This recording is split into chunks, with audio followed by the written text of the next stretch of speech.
রাজনীতির স্বার্থে অন্তর্বর্তীকালীন সরকারের সব দায়িত্ব থেকে উপদেষ্টা আসিফ মাহমুদ ও উপদেষ্টা মাহফুজ আলমকে পদত্যাগের দাবি জানিয়েছেন বিএনপি নেতা ইশরাক হোসেন।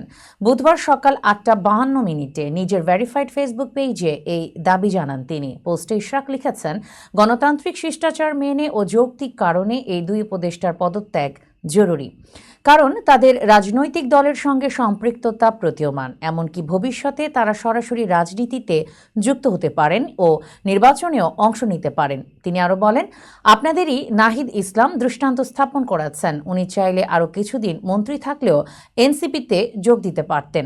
অতীতে সার্জিস আলম, হাসনাত আবদুল্লাহরাও মন্ত্রিত্ব না নিয়ে সরাসরি রাজনীতির পথ বেছে নিয়েছেন।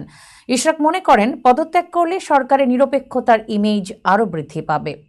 ক্ষমতা থাকলে দলীয় লোকজনকে বিশেষ সুবিধা দিতে হয়, এ বাস্তবতা থেকে কেউই মুক্ত না, বলেন তিনি।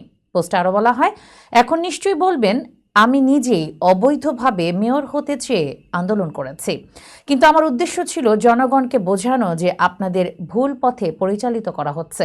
আইন আদালত না মানলে দেশ সংস্কার কোথা থেকে শুরু হবে?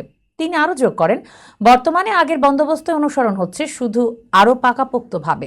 তাই আপনাদের পদত্যাগের দাবিতে কোনো ছাড় নেই।